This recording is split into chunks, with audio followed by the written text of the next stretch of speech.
Welcome back, everyone, to the Retro Chat podcast. Andy here, joining me.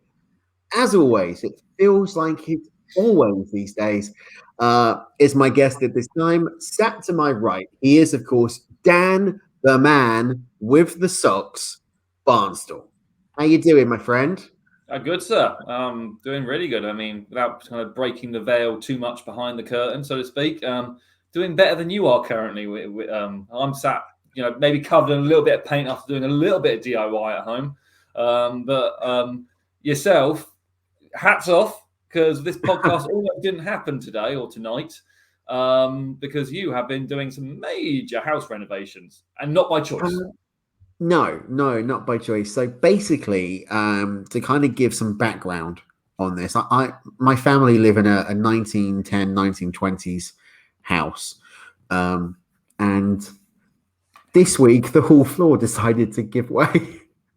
And to be clear, this isn't going to turn into one of the jokes that I can turn around to make a dig at Andy's weight. Okay? No. Just to be clear. No. He's got joint problems. Is it joint or joists? Or joists? Joists. Yeah, joist problems. The joists are so old that they just gave way. So yes, I have spent most of today ripping out the rest of the whole floor, replacing it with new joists and insulation, and then carrying on over the rest of the weekend as we're taping this. And we'll now be putting laminate flooring down instead of carpet. Hey, mate, that's a lot easier, especially with kids. I know. Just give it white. All done. And you were generally a messy eater. So there you go. Not as bad as you, mate. Hey, mate, listen. You're lucky you got me on this show tonight because you told me couldn't do it. I totally understood. Messaged me kind of mid-afternoon, like not happening. Sent me a photo of your hole in your hallway. I was like, fine. So I sat back. I had a bath, soak off the paint. I've been doing a little bit of decorating at home. And I've had a couple of beverages, and they're the alcoholic ones. So this, ladies and gentlemen, I think potentially could be the first ever Retro Chat beer cast. It could well be. But can I just say? I'm having a beer. He's having a beer. So I'm having a beer. But can I just say? This is for the podcast listeners. There you go. God, it's like Conrad and Bruce Pritchard. It really is. Can I just say, you text me going, please, can we do a show? Please, can we do the podcast? I'm all alone. I'm bored. Please. No, you didn't, really. I texted you and said, look, I'm all alone tonight. Can we do a podcast? Listen, I agree. I am bored. I've shot myself in the foot a little bit. My good lady is away on a girls' weekend in Butlins. Dancing to 90s music or something like that, and I had the option to go out with a couple other people, and I went, no, I'll have a weekend by myself. I'll do a bit of painting, and I'll be fine. And literally by 4:30, 5 o'clock, I was like, okay, I've got 2 more days of this, and then you had cancelled the pod. We're doing this evening. I was like, oh god, what am I going to do? He's got no one to talk to. So the dog has been my companion all day. She's bored of hearing from me. She's asleep next to me now, and you've saved me from an evening of probably I don't know, Netflix and chilling by myself. Well, there's still time. I mean, after this. Now listen. Funny enough, I know this podcast may go all over the place tonight. I'm just throwing it out there now. Speaking of Netflix, I have been getting quite into the Daredevil series. And I've never seen it. Oh, you never? Yeah, never seen it. It was funny. I was talking to a couple of friends of mine the other day about the Netflix Marvel series and also DC. And, I consider myself to be quite a fan of all things Marvel and all things DC and all that type of thing. But I have never watched in its entirety Titans on Netflix. Nor have I watched Jessica Jones, Luke Cage, Iron Fist, or The Defenders, or Daredevil, or The Punisher. So none of the Marvel series that are on there I've watched. Well, I have watched Titans, and I really enjoyed it. It's back, I think, for a 3rd season. It shortly. Is. Yeah. I've actually started watching, I suppose you call it the Netflix Marvel series in chronological order. So I've watched the 1st season of Daredevil, First season of Jessica Jones, and I'm now nearly finished the second season of Daredevil. And actually, do you know what? I remember I did watch the first season of Daredevil when it first came out, and I didn't like it. I only got halfway through it and I turned it off. I've actually stuck with it. You stick with it, it's actually pretty good. And Jessica Jones is surprisingly good. It's a bit like Black Lightning, because Black Lightning is meant to be exactly the same. So when you start watching that from the CW Arrowverse, it's on Netflix. It's on CW. Well, it was on CW in the States, and Netflix picked it up internationally. The first season, halfway through the first season, is just terrible, and then it does kind of get better, and it's very different. And then by the time they finished it was. But Black Lightning randomly appeared in, because I've watched all the Arrows. I must admit, huge fan of Arrow. Thought the ending of the last 2 seasons probably were a pile of pants, but the rest of it was really good.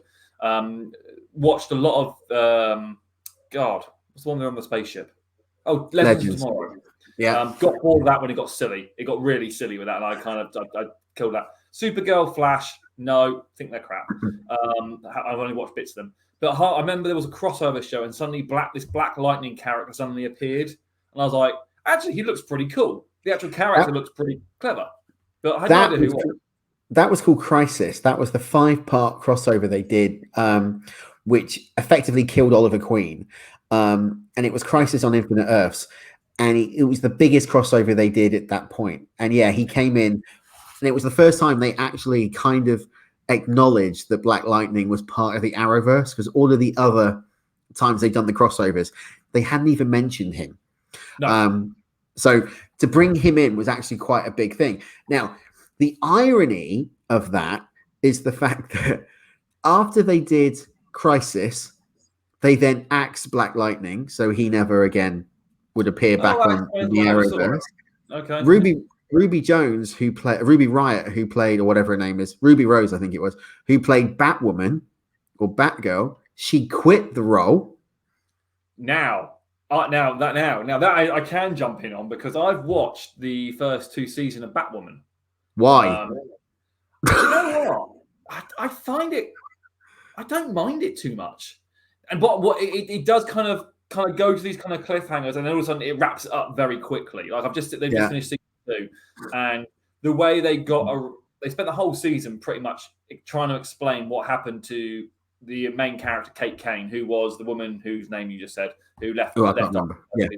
Yeah. And they brought this new black woman, who was a black woman, and they kind of explained it. They did quite well, but they suddenly brought the Kate Kane character back, but with a different face, because she had the lead bad woman had changed her face for her. It was all random. And then literally in the last episode, they wrapped it all up in a nice, neat bow. And it's like now, season 3, we can go back to where we were again. We can start from the beginning, pretty much. They're bringing Poison Ivy into it. For one more season. Is that what it is? I'll watch it. That's it. It's been axed for one more season. So, so just going back to that thing, she's not in the Justice League or whatever they want to call it now. Supergirl has wrapped. So Supergirl finished after Crisis. The Flash is rumored to be finishing at the end of next season. Really, they've got nothing left. It has been pretty pan. I think Legends of Tomorrow is still going, isn't it? Unfortunately, yeah. Yeah. I gave up on that a long time ago. Jumping around a little bit on a similar thing with DC, I don't know if you've seen it or not, but I want to say it was E4, they had the half-an-hour animated cartoon, adult cartoon of Harley Quinn. Yeah. I don't know if you watched it or not. Yeah, I love it. Brilliant. I think it is amazing. It's so clever. And the fact that Kaylee Cuoco has put a completely different spin on Harley Quinn is tremendous. And are you up to date with the last one? No, I'm a bit behind in terms of season 2, but I won't ruin it for you. No, please don't, because just the way they do it, and the fact that they've had Batman in it a few times and taken the piss out of him, and well, you can tell we're on the beer, can't you? Because the expletives are coming out. Not from you, not from me. From me. But yeah, it's brilliant. I love it. And the relationship between Harley and Poison Ivy is quite that develops interesting in a very clever, different way. I mean, I think it's pretty obvious where you can think it going. It does go that way, but they do it in a quite a classy way, considering what kind of cartoon it is. But they expand the universe quite a bit towards the end of season 2. Batman becomes more of a main character. So does Batwoman or Batgirl, I think they call her. And it's very. I just think it's very clever. There's a lot of kind of wink, wink, nudge, nudge, kind of to the camera kind of stuff, which I quite like. The first half of the season, I was a bit like, it took a while to get going, but now I must admit, I'm dying for it. I'm really hoping they bring back a third season because it's coming back for a third season. Yeah, it's coming back. I mean, I loved it right from the word go. From the minute I saw the first pilot episode, I was hooked because I think when you watch things like Arrow or Legends, which is an hour, 45 minutes to an hour. 26 episodes, it takes a lot of commitment to get into it, but with Harley, it's 25 minutes, 25 minutes, half an hour. You don't have to watch it religiously to be able to pick it up and enjoy it, and it's a bit Family Guy but more clever. It's very it's episodic, but it's episodic in a way that you can just start you missed up the episodes, you can pick it up again really quickly. And maybe apart from the last 2 or 3 episodes of season 3, where it really does season 2, sorry, where it really ramps up to quite a big kind of moment, which is quite nice. But it's quite, again, we are going overboard, but just a question, you're more of an expert than I am. Is Kite Man a legitimately real DC superhero, or something? Is that just someone they've made up? I just wonder if someone they found. It's someone they made. As far as I'm aware, it's someone they made up. Now, if I get fact checked on that, fine. But as far as I'm aware, it is somebody they have made up. Yeah. At Retro Chat Pod for all your fact checking needs. Yes. Yeah. Luckily, I don't do wrestling anymore, so Mr. Priceless can't fact check me on anything. Do you know, a bit of a shout. I don't know whether he checks out your show or not. I generally don't, but I got to spend a fair bit of time with Priceless a couple of years ago when I was doing the Rev Pro shows. He was always there. He's a good lad. He's a lovely guy. He's a good lad. He's a really nice guy. It was funny because I think you and I, a few years ago, went to British Boot Camp. Yeah, he was there. And he was there. And that, after all the years I've been doing podcasts and wrestling shows, I never met him until British Boot Camp. And genuinely lovely guy. So, if you are listening to this. He was always sat in the same seat at the cockpit. So as I would walk out and go for this little kind of alleyway between the seats, he was literally to the left. Every time pretty much every time I'd always glance up and gave him kind of the nod, so to speak, because I always saw him there. Lovely guy. Speaking about Rev Pro, what do you think of the new female MC? Don't know. I haven't seen her. I generally haven't seen her. I've seen a couple of photos. I know they've used a couple of different people. I know they used Dean AS for one show. I saw a woman. Just purely, I saw Will Ospreay put a picture up when he unfortunately was announcing he got COVID. Get well, sir. Yeah. He had a photo of him holding the Red Pro title and a woman in the background wearing some leather pants and a bow tie around her neck randomly. I don't know. Yeah. Okay. Yeah. I don't know. I don't recognise her. I don't know her. Well, is that ready? Let's shift gears, because last week on this very show we were talking about DS9 and Far Beyond the Stars, and Mr. Barnsdall was criticizing me for the fact that I'd put his Twitter handle so small on his name. So now, if you would like to book Dan for any wrestling shows, the roles include MC, referee, or a commentator, then you can check him out, or a manager, or a talent if you want him to have a bump. Check him out on Facebook, Instagram, and Twitter at the MC with Socks, and we will keep putting this up periodically throughout the show. Does that fit your advertising requirements, sir? I'm quite happy with that. Do you know, actually, funnily enough, I've for those of you that have followed me at the MC with Socks, that's the one. I've just recently renegotiated with Kapow Wrestling. Have you? They approached me saying, "Will I come back and do a load of gigs for them?" I'm like, "Absolutely." But I'd already been working for them as a manager, just ad hocly as a manager, and a little bit behind the curtain. I don't think this is not really like telling any stories out of school. I still am provisionally booked to manage Ian Logan, who I manage regularly anyway, and Crusher Curtis in a tag team match in October in Gosport. Get tickets still available. Oh wow! Okay. Check out my website, my Facebook page, and there's details there for the show. But the So I don't know whether that's still happening because I'm now doing a lot of MCing gigs for them. But when it actually happened, I messaged Crusher, who we know. I mean, I've known Crusher for years. We've never actually. I've refereed for him. I've MC'd him. Never actually managed him. We've always said we wanted to do just one show, just do a managing gig, me managing him, just for a laugh. And I messaged him and said, "Oh, it's me, you, and Logan. I'm managing both of you. It's gonna be absolutely great." And I said, "I don't know who the match is against." He went, "Oh yeah, we got it's Chris K. Great. I worked with Chris K loads of times, and Flatliner." I'm like, "Oh, God. I love Flatliner. Flatliner's always a laugh." And he said, "Oh, you're managing?" He said, "Great. You can hit the Flatliner stink face." I'm like, "Oh, for God's sake." So now actually, I'm hoping I'm going to be MCing because I don't want to take the stink face. They'll find a way to work it in, or they need to. Crusher, if you're listening to this, and I know Crusher subscribes to the Facebook page, so if you are, make sure he has the stink face, film it, send it to me, and I will put it all over our social media. I love Crusher. I love Flatliner as well, but yeah, I don't want to take the stink face. Flatliner's covered me in water, pulled my trousers down, and embarrassed me on the microphone several times, but he has yet to give me the stink face, and I don't want it, to be honest. It's coming. I might have to come to that show just to see the stink face. Need to leave Weymouth, mate. It's in Gosport. It's a bit of a trek for you. Yeah, it's worth it. It's worth it. So a question before we move on to the next gen. So a question for you. Does SWF now own, Chris K and his promotion now own Kapow? Honestly, I don't know the full ins and outs of it. I know the company now is Kapow Wrestling /SWF. Chris is still the promoter.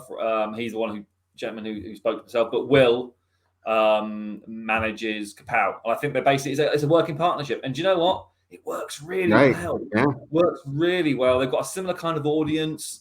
A lot of the guys work for them anyway, both of them. So for me, it just makes sense. It gives you a bigger roster. It gives you more fans. And you get two guys. I mean, Chris K, come on. What can you say about the guy? The guy's a British legend, just not given enough kudos for what he does.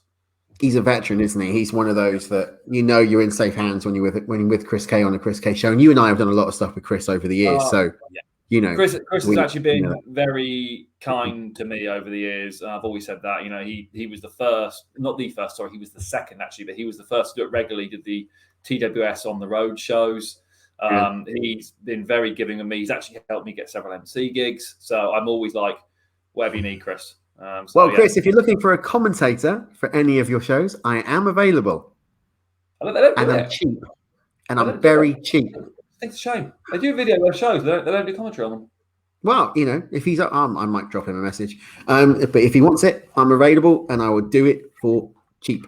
Right now, before we're almost 20 minutes in and we haven't actually even started talking about the episode, which bodes well, really. Yeah, but if you would like to subscribe to the show on podcast, you can do. All you need to do is head over to Spotify, Google Podcasts, Apple Podcasts, Amazon Music, Audible, or any other decent podcast provider and click on subscribe to Retro Chat Podcast. Please do it. And if you are listening on Apple, leave us a review because the more reviews we get, the more 5-star reviews we get, the higher we go up the rankings, the more we can bring you guests and different things onto the show. Instead of me. You're booked for another 3 shows, mate. I'm getting desperate. If you're coming, if you're coming to do stuff, I'm getting desperate. Yeah, there is that. If you want to follow us on social media, you can do Facebook and Instagram. It's Retro Chat Podcast. You can tweet us, as Dan's been saying all night, at Retro Chat Pod, or you can watch us on YouTube, which is Retro Chat Podcast UK. And once again, because we work with them, if you would like to watch NWA Empowerr, you can do every week on Fight. All you need to do is subscribe to the NWA channel, and you will get Power exclusively on Fight on a weekly basis. Coming off the heels of NWA 73, a lot of changes coming to the National Wrestling Alliance. So stick it out on Power. Just a side note, I've watched both those shows. No, sorry, I haven't watched 73. I've watched, I will be watching it. I have watched the female show, which was Empowerr, which I thought was a really good show. Really good amazing show. Yeah, as we're airing this, it's about 3 weeks old, but one really, to me, showed women's wrestling is back on the map. And what I think we'll go off. Just talk about this one quickly. Do you know what I loved about it? Yeah, no. So Star Trek, I'll be back in a minute. What I loved about Empowerr was they didn't rely on mainstream known talent. There was a lot of people there that you maybe never have heard of. Yeah, there was. I mean, don't get me wrong. There was some girls in there which you went, okay, they are never heard them. And they some of them were a bit green, but they were paired, I felt, with the right kind of people. Again, they highlight some really nice stuff. I mean, the obvious thing, Chelsea Green looks like an absolute superstar, which she is. I've actually had the pleasure of interviewing her. She's generally a lovely woman as well. And yeah, I think there's something there. She's everywhere at the moment. She's on Impact, she's on NWA, she's on Ring of Honor. She's pretty much everywhere. Fair play to her for getting out there and doing what she's doing. Again, the fact they had Kira Hogan on there, who I think is just, this girl has got something about her. I think Impact were a little bit foolish letting her go. Having her, I think NWA would be a really good place for her to kind of grow a bit more. Ultimately, I think AEW is a place where she probably wants to go. Well, she's with AEW. She's with AEW. She's not signed, is she? She's not signed with AEW. She's not signed with anybody yet. She's a free agent, so she's competing. As we record this, anyway. Excuse me. And you know what? That's what I'm loving about wrestling at the moment, is that the contract situation seems to be just go and work for whoever you want to work for, right? We're not going to tie you down. It's just like, just go and work for whoever it is you want to work for. It's about getting your reps in, about getting more coverage, getting more name value. The other lady who really stood out for myself, I don't want to go for all the whole card, but the lady who I think is there's something about her is Lady Frost. Something about that woman. Oh my God, yes. Got a great look. Yeah, tying it back into kind of the Marvel kind of X-Men kind of style, which is where she gets a gimmick from. I think there's something about that woman. She's very talented in ring. The other thing, what other worth mentioning, I guess we should probably just mention, I thought was a really nice moment, was the Taryn Terrell, Gail Kim, Awesome Kong interaction. I thought that was the retirement. Yeah, really nice. Just a real nice moment. And it wasn't too much. Didn't overshadow the show, but it was a nice kind of moment and a nice sort of nod. And just one last thing before we move on to Best of Both Worlds was Mickie James opening the show. I thought that was such a well done segment where she showed enough emotion, but didn't take away from the show. Do you know what I mean? She came out, she did what she needed to do, and then that was it. She was gone, and you didn't see her again until 73. But it was impassionate, it was honest, it was true, and it was brilliant. Yeah, if you haven't seen NWA Empowerr or NWA 73, then you can do. All you need to do is go to Fight, and you can buy the encore packages and watch them. It's well worth it because, Dan, you're going to watch NWA 73. The Nature Boy Ric Flair delivers one of the most honest promos in recent memory. Yeah, that's one of the reasons I want to watch it, but also the fact that it's Nick Aldis against Trevor Murdoch, just two names. If you think back over the years, Trevor Murdoch in a main event, and there's no disrespect to the guy, but Trevor Murdoch in a main event title situation for the NWA. Never expected it. Wouldn't even expect. I'm aware of this. I mean, we can discuss spoilers, but I'm aware of who won and that kind of stuff. I just think it's very interesting how that match will be positioned. Cracking match. Absolutely. Cracking match. Last thing I want to say, speaking of cracking match, just it's worth getting this is an advert. I'm not getting paid for NWA or anything like that, but nor am I, believe it or not. Worth checking the show out just to actually see that probably Melina's best ever match. I thought Melina and Deonna Purrazzo had Melina's best ever match, full stop. Yeah, I completely agree. And Deonna Purrazzo, how talented is she? She's very. I won't say underrated because I don't think she is underrated by anyone, but I think she's just grown her brand, and it's just grown and it's grown and it's grown, and suddenly she's almost become this not overnight, but it's just this kind of this crept up on everyone.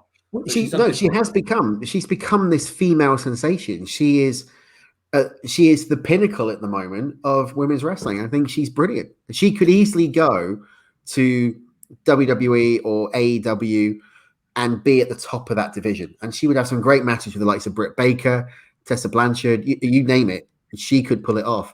And I really want Very to see, quiet. and we are Very, going very to see it. quiet. Pardon? If you meet her, she's a very, very quiet, understated woman. I never realised she's in a relationship with the artist formerly known as Steve Cutler, who's now Steve Macklin in Impact. Yeah. No, I never didn't know realised that. I also know who her ex used to be as well. A British wrestler? Yeah, who we're not allowed to talk about anymore. No, we're not. No. Who has tried to get back into the industry? He has indeed. Be a cast. And let's hope he never does. Right. No, with that being said, I mean, we can talk about that another time, but there's a few guys who are appearing again now. I don't want to get started on that because that's a completely different conversation, I think. Let's talk some Star Trek. Let's talk some Austin Aries is on it. Let's talk the season 3 finale, the season 4 opener. I just realized this room is really dark, and it looks like I'm a ghost. It does. You look like Holly from Red Dwarf. Yes, I can't do the ear thing unless I go like that, which you can see on the video screen. Dan, introduce the episode where I go and turn some lights on. So again, as Andy said, we watched. I think we both watched it actually last Friday, so a week ago now.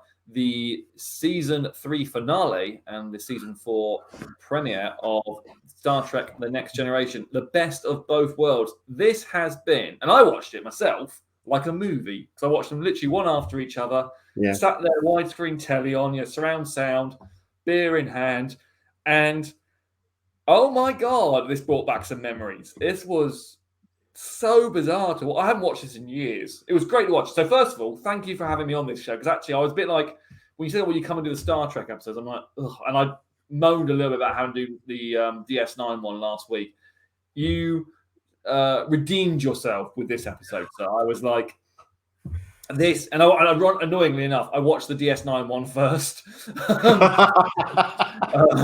then I watched this, and I was like, I really enjoyed it.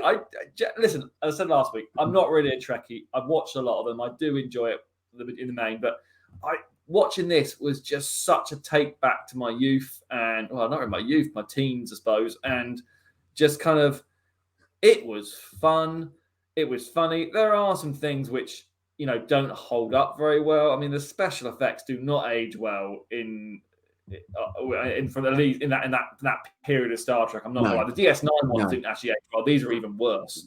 Well, bear in mind, this is 1990 that this episode was aired. It was 31 years ago. I remember this episode being and even looking back to now, it is so different from a normal Star Trek episode because it's action packed.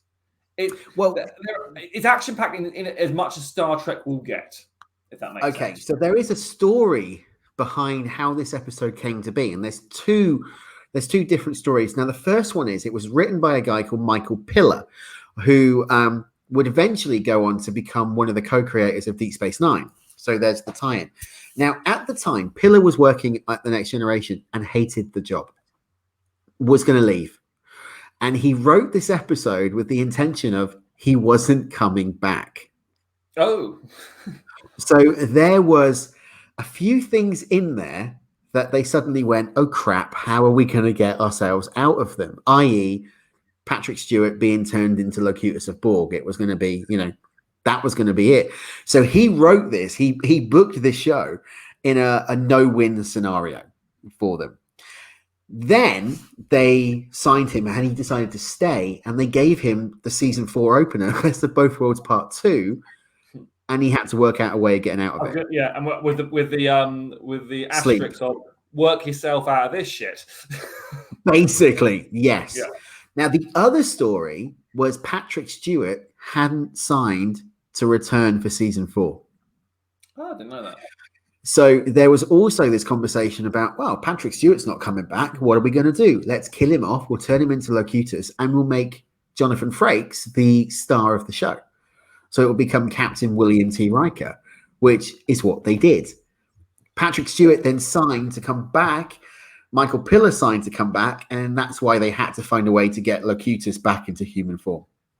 Which I think they did fairly well. I mean, it's difficult. So if you watch like this episode and then you jump forward and you watch something like Voyager, where they remove 7 of 9 from the hive, and they transition her back into being a human being, it takes a lot longer. Now the argument is that she was in there from a child, and then he was only in there for maybe a couple of days, weeks, whatever. The transition is. One thing I don't want to pull it completely apart, but I will say the bit where they are transforming him into the Borg, right, into the Locutus, and the bit where they put where you think he's going to lose his arm, and they're going to put this thing on there on his arm. It's a glove, and they actually show it as a glove with him putting it. It's like that for me was like, well, that doesn't look particularly painful. It was 1990. I'm saying I'm watching this with 2021 eyes, I suppose. Just to start timestamp this, but no, it was again.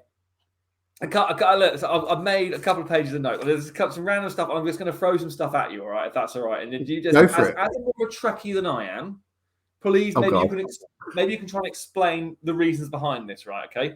So first one that comes to mind is that when they think they found the Borg, or they think there's been Borg activity, they go to a planet. This is early on in the first episode, and there's this crater where this city was, and they beam down to check whether it was Borg activity, right? Yeah.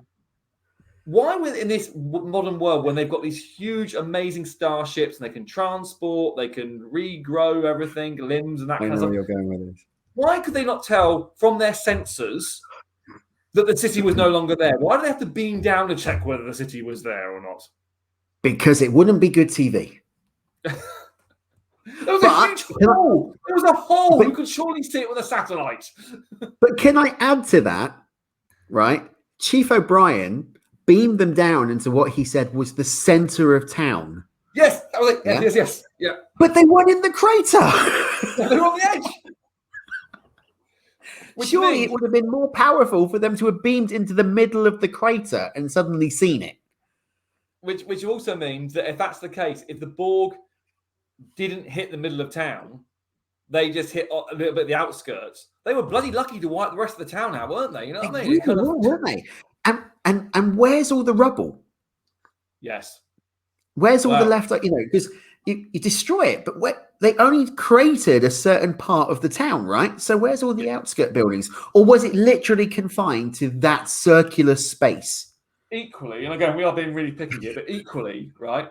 This planet which the Borg had, what do they call it? They assimilated them, into the collective. Right.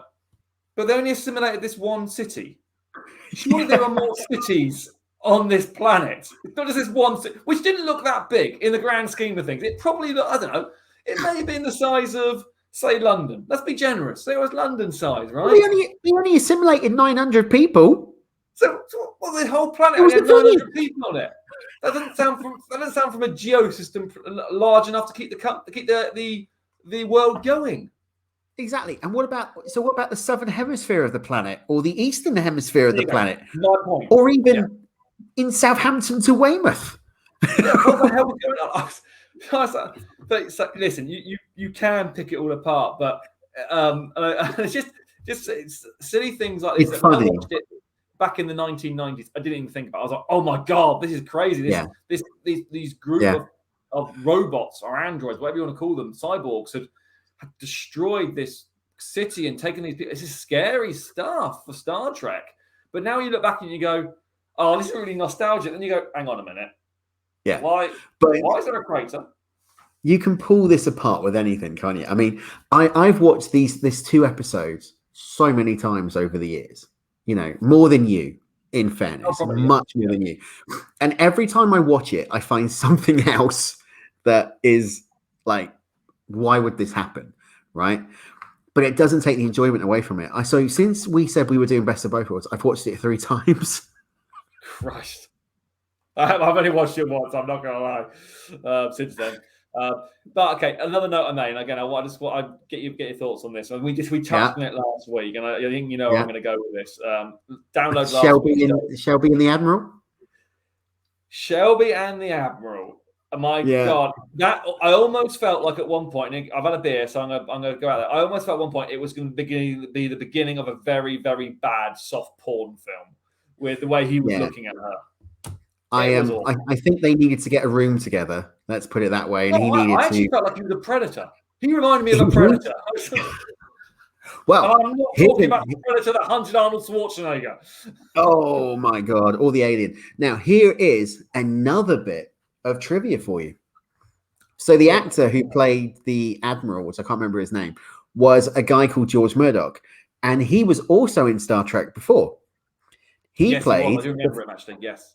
He played the face of God in Star Trek 5.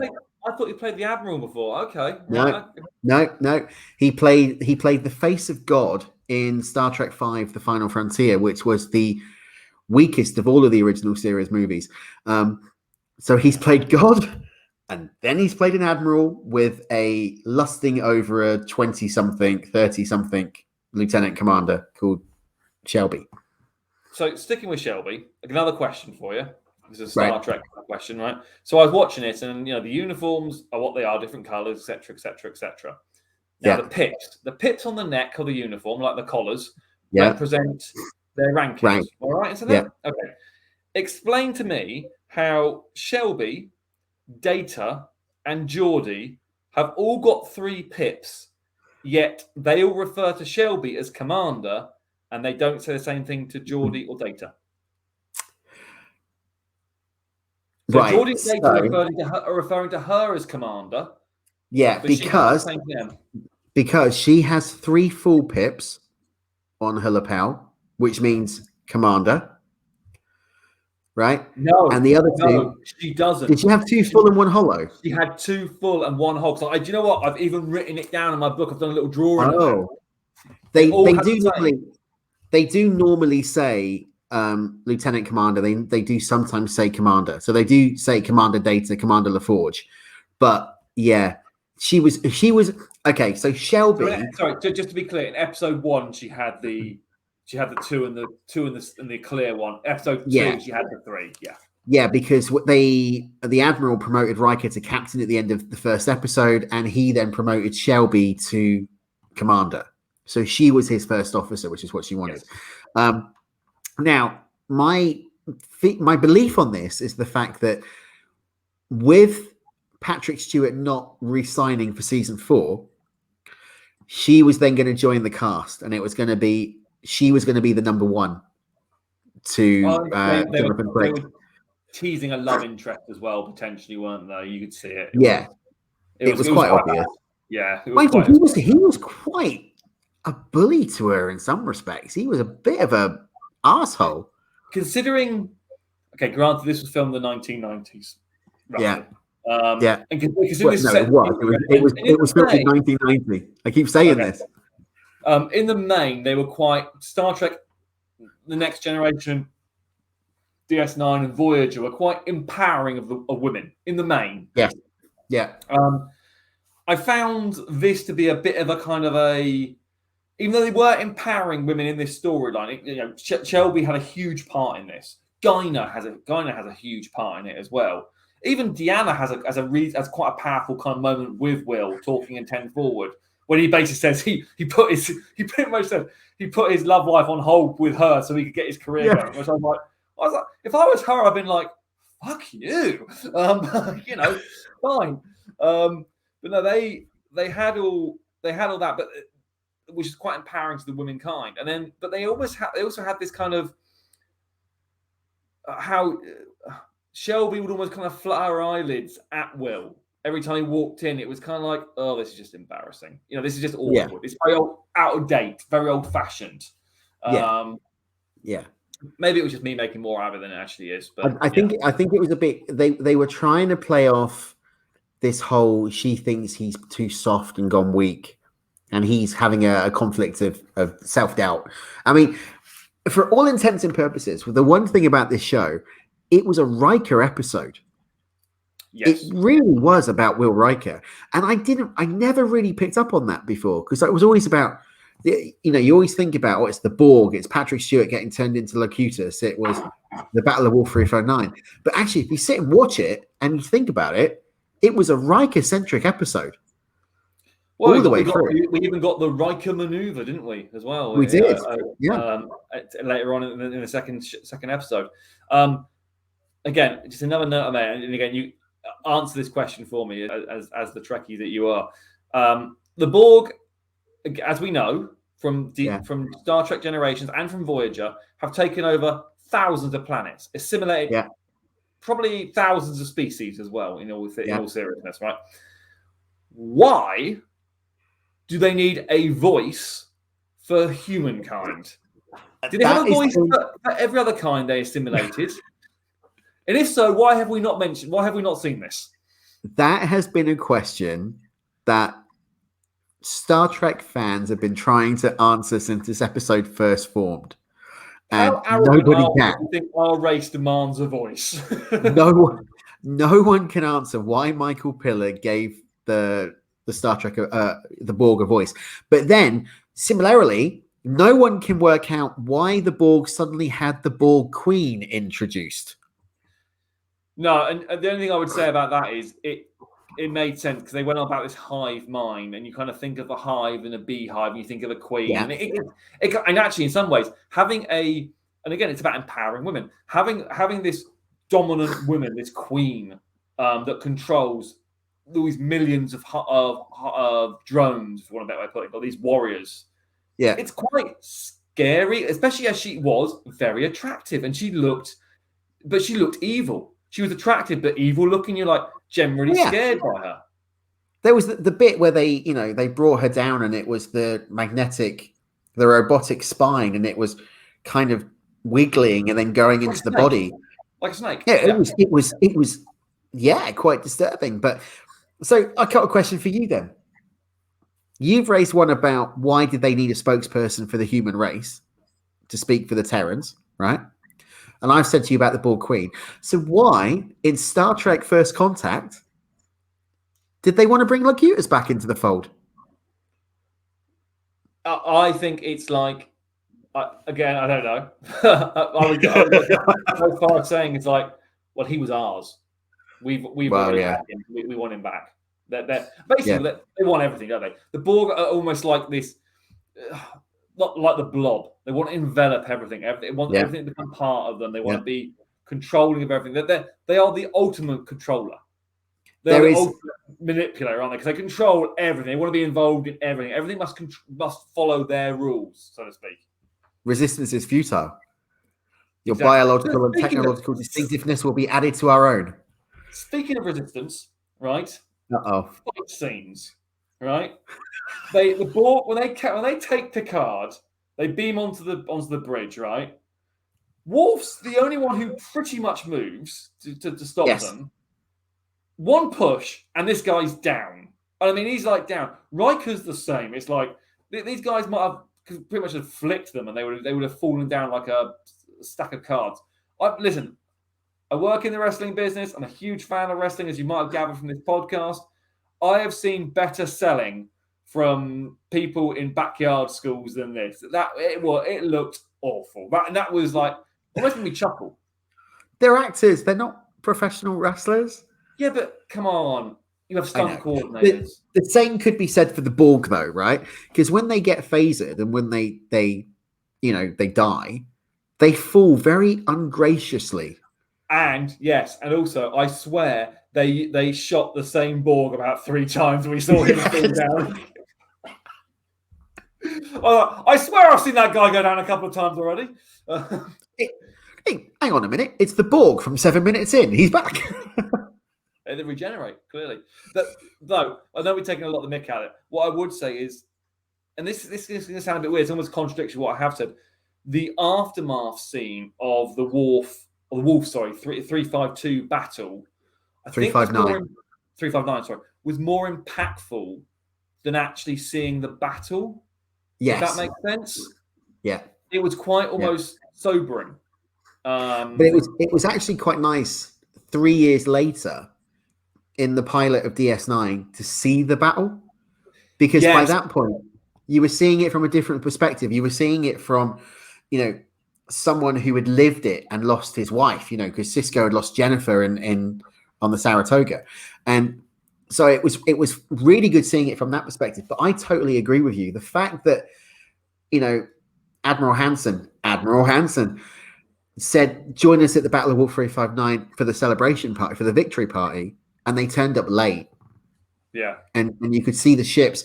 And then, they're 40 ships that we've never seen before and have no relationship with any of the crew or anything like that. But still, it's 40 ships. And then you see the Melbourne, which is the ship they wanted Riker to go to and take command. So yes. I really wanted the camera to pan back to Will Riker and to give a smug look saying, see, told you I didn't want that command. Thank God I didn't take that one. Yeah. They teased the Riker thing through several episodes about him going to take another command. It was almost like this continuous tease of will he, won't he? And I actually quite liked that. It showed how important working on the Enterprise was. Yes, but what I did like about it was they only did it for so far. Because in this one, obviously, he became captain of the Enterprise, right? In season 5, they did the 2-parter called Chain of Command. Now, Chain of Command is where Picard, Worf, and Troy went undercover and they were captured by the Cardassians. Yes. And Picard was tortured. Yeah. And there are only Picard. 4 lights. 4 lights. There's 5 lights, but he can only see 4. But instead of giving Riker command of the Enterprise, they brought in Edward Jellicoe. So it was like Starfleet at this point had turned around and said, sod you've turned down so many commands, you're not getting the Enterprise. Which must have been a slap in the face if you were Will Riker. Yeah, and again, it's been a year since I've watched that. Did they explain the reason why he didn't get command? Because he had been commanded. He commanded and won against the Borg. The biggest battle in Starfleet history. Yeah, and yet he can't. But now he can't manage the ship. Yeah, there was no reason why. The assistant manager being overtaken by some guy who was doing the Saturday job. Yeah, exactly. So another question. I'm going to throw this question in. When they get Picard back, they steal him back, which, again, these Borg, they're great, but they're pretty stupid. They leave these big nodes hanging down that they just shoot at and suddenly the ships become disabled. Thing is, though, just before you get to your question, I swear to God they did that in the season 2 episode. I thought they did that as well. And I know, funny enough, I almost went back to watch it just to see, because I remember them shooting at something. Yeah. And I swear to God they did that. But I might be wrong. I haven't seen Q-Who in many a year, but I swear to God they shot at the nodes. At Retro Chat Pod, fact checkers. When they get Picard back, okay, and Data's working on him in the lab, with Crusher and Troy. Brian's there as well, which is a nice little touch. It was a bit random, but I was always a big fan of O'Brien. Just on a side note, I always thought he was a really kind of like underrated character. Yeah. It was good on DS9 when they gave him more of a plot line, but I did always wonder why he was there. Was it so he could do an emergency transport if Picard got a little bit out of control and beam him directly into space? I've never worked it out. Well, he was apparently monitoring Data's vital signs, wasn't he? That's what they said. But yeah, they never really gave him an engineering background. It was even though he was wearing the orange or the gold jumpsuit, I was like always confused with that. And then when he went to DS9, they decommissioned him, and he wasn't even an officer anymore. No, he was chief, wasn't he? Yeah. Chief. Oh, Brian. So my question, speaking of clothes, why did they take Patrick Stewart's clothes off? They had him pretty much topless. What? I mean, listen, he's an older gentleman. He is now. He was then as well. The guy's pretty ripped for his age. Fair play. If I look like that at that age, I'll be happy. But equally, maybe that was in the contract. You never know. Was there any need for him to be kind of in very little pants? Well, there were small pants as well. If you actually look at it, it was like, is this in his rider? What was this all about? I've never actually thought about that, and I really don't want to. Next, check out Patrick Stewart's little pants. There you go. That's coming from a straight guy as well. Do you know the one thing that got me was like we hadn't really ever seen anyone get assimilated by the Borg up until this point, right? So this was quite iconic. This was a history-making moment, seeing someone get assimilated properly. But yet, when they put the red bulb, the red spotlight into him, it was like they went, oh, the light's too bright in here, so we're going to tone his skin down grey. It wasn't, it made no, I thought it was like dead biological matter. That's what they did. They killed all the cells and turned it grey. And I think that was what you were meant to interpret to him, that actually they had killed him and he was only alive through the cybergenics that they had implanted in. And that's when I first, absolutely right, when I first watched that in my teens, I was like, oh my God, they killed Patrick Stewart off. And maybe that is part of why it was written that way, from what you were saying about the writer going to write him off. Yeah. Made that part. And I thought it was I did think it was very good. They had the tear just come down his cheek when his skin went grey. Also, what it reminded me of, just to drag it back to one of our other episodes we've done, it reminded me of Optimus Prime dying in Transformers the movie. Because he went grey as well. So for me, as a maybe a teen, this would bring up all kinds of trauma from my childhood. God, you really had some. You really went through some PTSD watching this, didn't you? It was only a few years. It was only a few years after the movie. This is painful. This is counselling issues. It really is. Well, Deanna Troy's now in the UK. Don't worry. Marina now lives in the UK. You know that. Yeah. Listen, I enjoyed this show. It was really fun watching it again. And I think even if you're not really real Trekkie, and I don't class myself as a Trekkie, but if you just have a passing interest in it, go back and just watch it as a film, because it's like what it is. It's like an hour 90 and a half. Minutes. It's 90 minutes, yeah. Now, what they did do, you talk about watching it as a film. Now, they released it on DVD and Blu-ray as a feature-length movie. In fact, at one point, all of the two-parters for The Next Generation, they released them as a series of feature-length movies. So no ad breaks, no, previously on Star Trek, The Next Generation. And I really wish Netflix would do that. Just have it as a special down the bottom.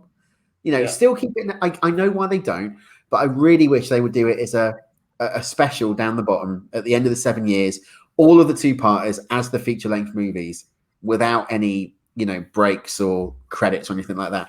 Because then you can just sit, and it is a cinematic masterpiece. It is like a feature film in terms of the story, in terms of the action, maybe not the CGI, but listen, for what it was, it's passable. It's not like the original season. When you watch the original series now, the original with William Shatner, that doesn't stand up particularly well at all.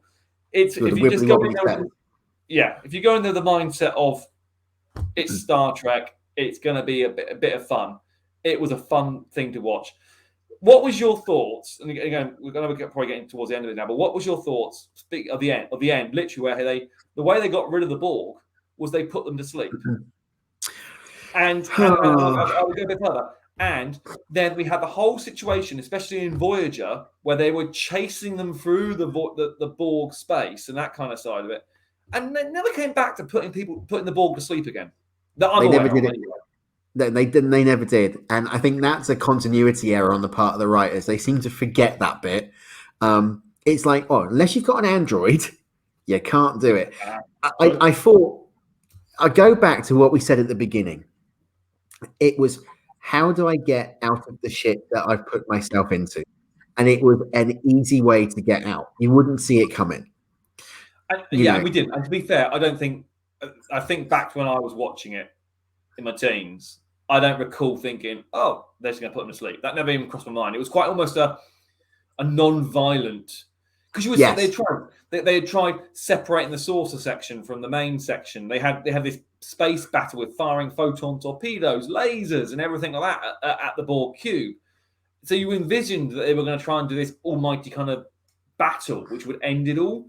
Which I suppose in some ways you kind of wanted. You wanted that stand-up fight, which we never really... We got it in the First Contact show, I think, in the end. We did. Yeah, we did. But with regards to this, it was almost... I won't say it's anticlimactic. It was just different. The second half, the second part of the episode of season 4, I never really felt lived up to the finale of season 3. It was kind of like you could. It was still good. Don't get me wrong, but if you went season 3 was a 10 out of 10, this was maybe an 8.5 out of 10. Yeah. There were aspects of it that were, you could tell they were trying to get themselves out of a sticky situation, and they'd put themselves into a corner. You could see that. What I did like about the opener, the second part, was the fact that it did move away from being Riker-centric to being crew-centric, because all of the crew seemed to take much more of a responsibility. The only character that I think they didn't do any service by was Data, because he came across as a thick as shit. Considering he's the most sophisticated android. There was lots of other episodes where Data kind of regained himself, shall we say, and was a central character. One again, listen, quick question, and I can't remember. It was mentioned in this episode. Guinan. Was her backstory ever fully explained?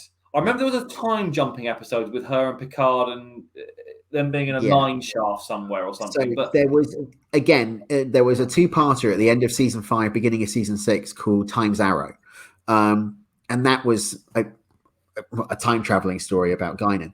They never really explained it, and it was such a shame because there were so many unanswered loops there. How did the friendship between Picard and Guinan ever actually come to be, and why are they so close? We know that the Borg destroyed the Elorian homeworld, which was her home planet, but then she's got this rivalry with Q that we don't understand why, and they never did, and it's a shame. Now I'm hoping that in 22, when Picard season 2 comes out, we're going to get some answers, because Guinan is in, Whoopi Goldberg is in season 2 of Picard, and so is Q. That'd be interesting. I've seen season 1, and it was okay. I mean, it was what it was. I'm not jumping up and down, and that had a lot of the Borg in it as well. The Borg were in that. Unfortunately, it sounds like the Borg are going to be in season 2 as well, because they've just cast a new Borg queen.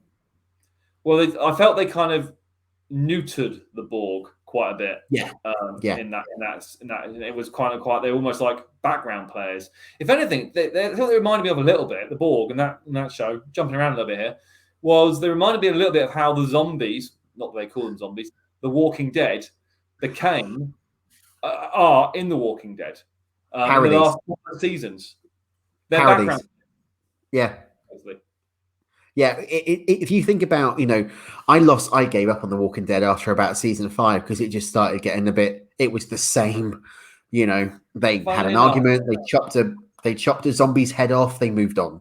I would say the last. So I mean, I must admit, listen. Going a whole other conversation about The Walking Dead. I'm a big fan of The Walking Dead. I've watched them all. I've watched them all several times. The last, I forget what season they're on now, but the season they're on now is the last one. It is 12, I think. It's very good. It's gone back to almost like it was before. I mean, the bottom line, they're still revolving around zombies and other groups against each other, but it feels more tense. It feels more dangerous. It feels more not realistic. It's probably the wrong word, but it feels more gritty. Whereas there's a couple of seasons before that with the Whisperers didn't unfortunately deliver as much as I was hoping it would. No. And the way it ended was maybe a bit Blair. I think I kind of ended it on the governor storyline. After they just killed the governor, David Morrissey, I kind of gave up with it after that. I kind of dipped in and out and watched a little bit of it afterwards, but not anything major. I think the governor's thing was very good with the prison. They kind of got quite clever with the Saviors storyline, but I think it went on too long and they got a bit sidetracked with it. And then with the Whisperers storyline, which was very different, very unique, they kind of lost the fangs for it a little bit, and it just kind of became a bit neutered again. Again, it feels like it's back now, at least in the first 2 episodes, anyway. It's a good comparison. If you want to compare The Walking Dead to Trek, it's a good comparison because at some point Trek overstayed its welcome. By when it did 7 seasons of TNG, 7 seasons of DS9, 7 of Voyager, by the time it got to Enterprise and it did 4, it was enemy of the week, same story, same method, same 3-act storyline. Everything was identical, and they were just recycling stories and giving it a kind of a different twinge with, and Voyager was it's a good and question. Voyager was very Borg centric. Sorry, Karen. On. Yeah, I enjoyed, and I must admit, I enjoyed that. I enjoyed the Borg space stuff. It's a good question you bring up there, and this is a very general question, but is there a length of time that a TV show should run for? Is there an optimum number of episodes, or does it depend on the show? Because some shows, you're right, I think overstay their welcome. Yeah, I think back in the day when you had the standard 26 episodes for a season, it worked. I think now that you're in the binge watch era of Netflix and Chill and Prime and Disney Plus and Paramount Plus and all that type of thing, I think limited series have more of an appeal. So a series that have got maybe 8 to 10 episodes, and then it's done. Yeah. And then it comes back, or it comes back again another season for a completely different story. So something like, The People Versus. You ever seen that? No, so I know what you mean. Yeah. The People Versus O.J. Simpson. I watch on Netflix, and if I go and watch it, and it's like 20-odd seasons, I'm like, I haven't really got time to put the effort into this. Yeah. Like, for example, we've just started watching, and it's actually very good. And it's, again, completely different. It's on Netflix, called Sex Life, and it's only 6 episodes long, and it's actually really good. And it's only about 40 minutes per episode. It's like just writing. Actually, this is really easy to watch. Boom, boom, boom, and you're not going to be sat there for 26 episodes. Don't run. I used to like the old 26 episode things. Like Arrow used to be like 20 odd episodes, and but Walking Dead was. I believe that this season of Walking Dead is about 20 odd episodes again. I think it's going to be like a big one to finish it all off, and that's fine because it's the end. But equally, it removes that binge watching ability, which I think is so. Yeah, I think that's why I like Discovery, because Discovery is only about 12 episodes. And it's good because just as you get into it, they wrap it up. So it's not Discovery. I've watched all of Discovery. It's been hit and miss for me. I don't like the main character, the woman. Oh, Burnham.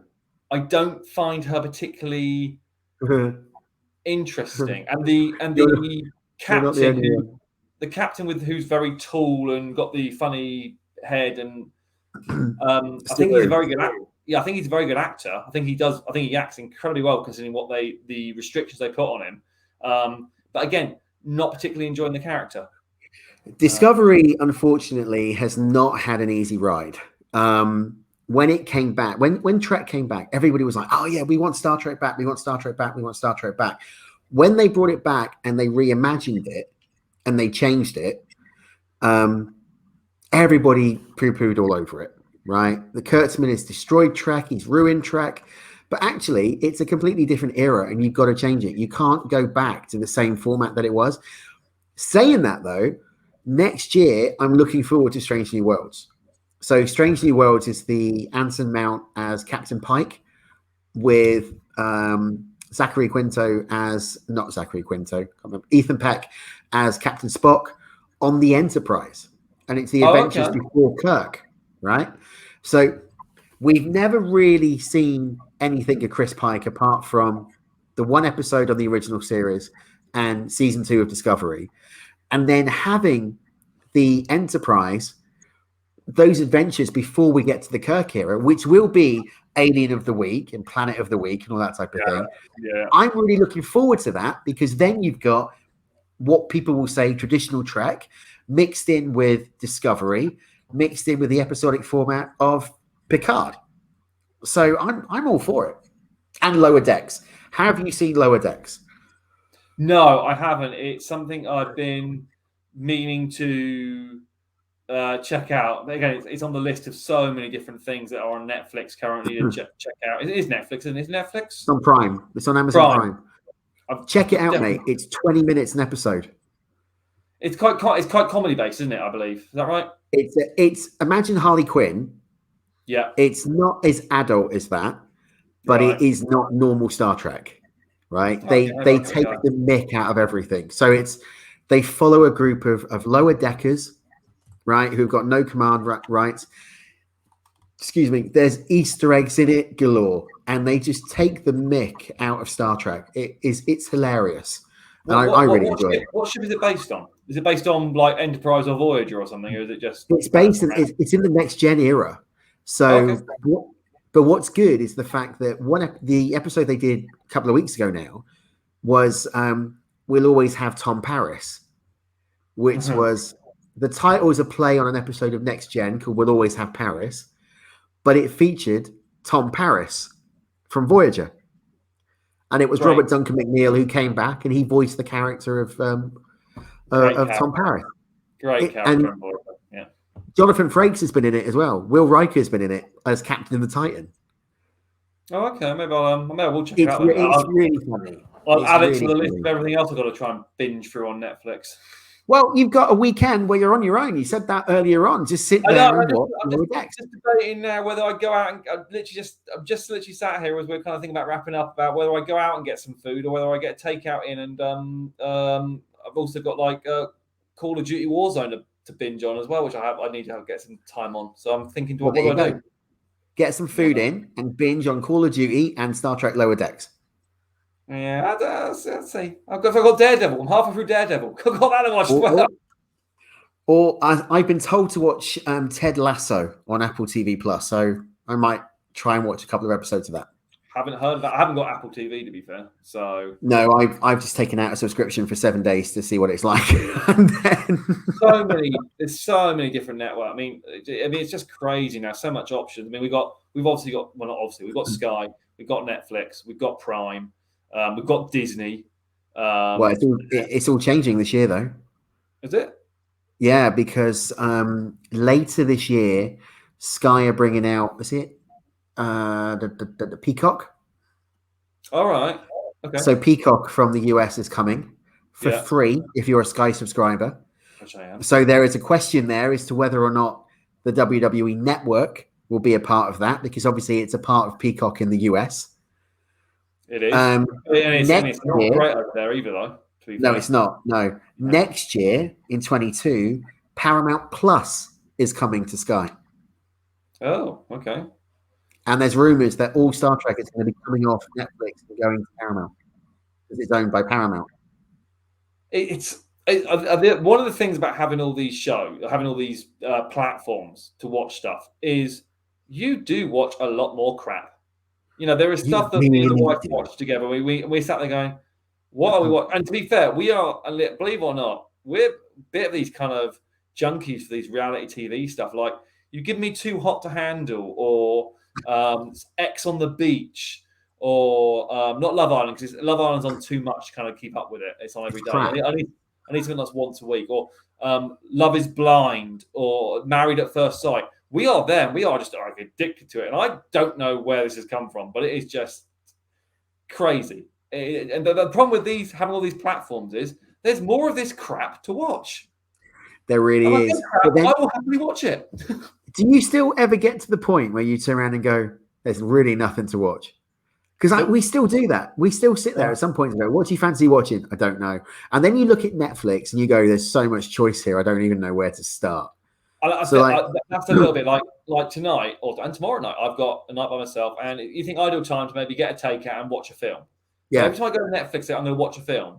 I have no idea what I want to watch. Exactly. I'm like that. And then I end up watching something I've watched before because I know I've watched it and I know I enjoyed it. If that makes sense. But it's not trying anything new, is it? It's like not trying anything new. We're watching a program at the moment called Dead to Me, which is Christina Applegate. It's a comedy series, and it's actually really funny. Now we'll watch it because we know it's been renewed for another season. It's like don't want to get invested in it, and then suddenly go, oh, it's been cancelled. But it is crazy the kind of stuff that you watch and you gravitate to, like randomly. And this is totally random, and even the wife's into it now. Is I am like a huge fan of a show called Forged in Fire. Right? Which Brody's never heard of, but I bet you've never heard of it. Right? It's on forget which. I think it's on Discovery over on Sky, but it's also I think it's on other platforms as well. And basically, it's a game show in air quotes, but it's for blacksmiths. So each episode they bring in 4 blacksmiths, right, and they get them to make knives, right, and they eliminate them after 7 rounds. And then they test these knives, like with stabbing them into boxes or metal things or whatever, or into blocks of ice. And then they eliminate the blacksmith down to just 2 left, and the final 2 have to go back to their home forges and make a historic weapon. So, like they've made William Wallace's claymore, for sake of argument, or the sword from Kill Bill. I forget what it's called. I know what you mean. Yeah, and it's like, but we are addicted to it. And we've got like literally the whole season. We're working for the season, like from start to finish, just to watch them. Because there's about 8 seasons we're working through. There's, again, 20 episodes per season. We're just working our way through it. Forged in Fire. It's crazy. And Mike, do you know what? When you were describing it, it sounded absolutely terrible. But now the more that you've explained it, when you said what it was about, you know, a reality game show for blacksmiths, it was like, really? But now that you've explained it, it's quite good. We're watching, I'll tell you what, and this, I don't know if this is my age or just how sad we are. There's a program on the iPlayer called Make Your Home Perfect. The wife watched that. That's the reality one, isn't it? Goggles. Brilliant. Yeah, the virtual reality and what they can do with the house, and they take the walls down. We're hooked. We've watched every episode so far. I think those kind of things, you start watching those kind of things when you own your own property and you start doing work to it, because you want looking for ideas. We watch. Yeah. The wife's very much into changing rooms. I watched the first episode. I honestly, it was like pulling teeth. It was like, I can't watch this. Sorry, I just can't watch this. But I watch like grand designs and that kind of stuff because I find that quite interesting. Because you get ideas. You think, what could you do? But Changing Rooms is just gorgeous. I turned it off. We were watching it because we thought, oh yeah, Changing Rooms is back. It'll be quite good, you know, bit tongue in cheek. And after about 10 minutes, I just said to my wife, no, it needs to, we need to turn it off. There's no way we're watching this again. The other one we watch on Channel 5 is Nick Knowles' Big Home Space. Not heard of that. And that's a reality game show where basically they go to a family and they go, we will completely renovate your home. We will redecorate it. We will renovate it how you want it. We'll come up, you have a designer, we'll work with you, but you need to go through all of your clutter, all of your crap. We will take everything out of your house. We'll take it back to bare bones and we'll put you in a warehouse and we'll put the rooms as they would be with all the stuff in, and you have to get rid of, I think it's about 70% or something. You have to get rid of stuff that you don't want. And then what's left goes back into the house. And it's really, you watch some of these houses where people have literally hoarded this stuff. And you just look at it and go, again, we're going, I mean, Star Trek, what? I forgot about Star Trek. My good lady, my other half, she watched a program, and I forget the woman's. It's an Oriental lady, and she does this thing about minimizing. I think it's Mariana Kondo or something. Oh yeah. So my wife got into this like big style, and we had this huge declutter, which actually I will say in front of witnesses on video, I was really happy about, because I'm not a hoarder. I will get rid of. I will throw shit out if I'm not used it. It's gone. Right. I am really bad at, like, I'll throw like even important stuff away, it will go. It's like, no, it's gone. My wife, conversely, was a hoarder. She would hold on to everything. Nothing would get thrown out. So she went through this phase, but we'll get rid of this. And she then had, and my son still jokes with her about this, she decided that she saw this documentary or whatever it was, that she could survive on 6 items of clothing per item. I know your wife. That would never happen. Or was it like 36 items in total of clothing, not pants and socks, but like clothes? 36 in total. And she went through and she got rid of loads of stuff, and like the wardrobe was bare. And I was like, and she's like, "Do you want to do it?" I'm like, "Nope, I am quite happy with my shirts, thank you very much." And now she's had to go back and get a whole new wardrobe. She's like, I can't cope with this. I can't cope with this. I was about to say, I know your wife very well, and I cannot imagine her with that limited number of items. Went through it was just mad. And to be fair, the minimization has still maintained. I mean, you can see a bit here. This is actually just for those on audio. So this means nothing to you. For those of the video, this is our office /gym, which long-term people who follow me know this is actually the former TWS studio. It is. Yeah. So back there, in there, there's a little bit cluttered behind me. That's all my wife's marathon medals and our gym workout stuff. But the rest of the house is quite minimal. We've got rid of loads of stuff. The kitchen's very minimal. We're going for a minimalist look across the thing. But it's amazing how quickly stuff starts creeping back in. Now, we just put this here. We just put that there. For those who have followed Dan and I over the years, the one thing that Dan used to collect was World Wrestling or just wrestling videos. I mean, you had how many? About 7 bookcases full, and it was chronological. Oh yeah, everything was chronological order, and it wasn't just WWF. It was like WCW, ECW, TNA, you name it, was all in there. And you said to me, "I'm getting rid of them." Oh, I did, and I didn't think you would. And actually, when I last came to your place, well, a couple of times ago, you had got rid of the lot. So basically, I had every WWE/WF pay-per-view either on DVD or VHS. Some of them had both, but in the main, it was just one of them. I had the majority of WCW VHSs, a lot of the ECW ones. I had quite a few Ring of Honors. I had all the Impact ones on DVDs. And I had a lot of kind of British ones and random ones, plus the documentary ones they released. I had all of them there. And you're right, I would go through them and I put them in chronological order. I would watch them in chronological order as well. Really, in fact, I still do that on the network. I'm sat in the background now and I'm sat here watching a WCW pay-per-view in the background on mute next to you.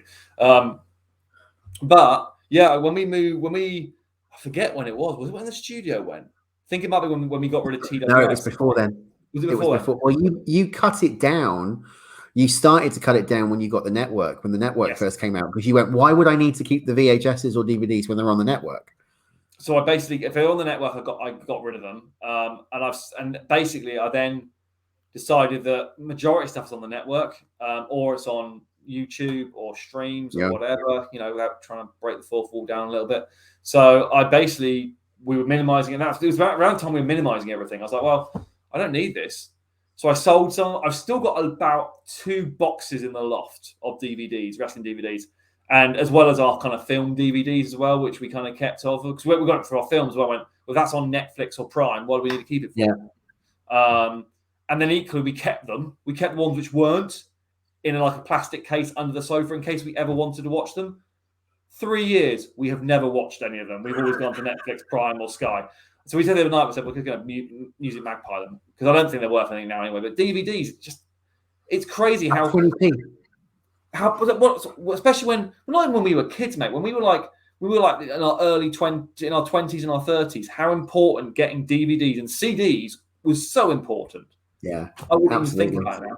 I don't even buy games now for my PlayStation. I download them. I still do that.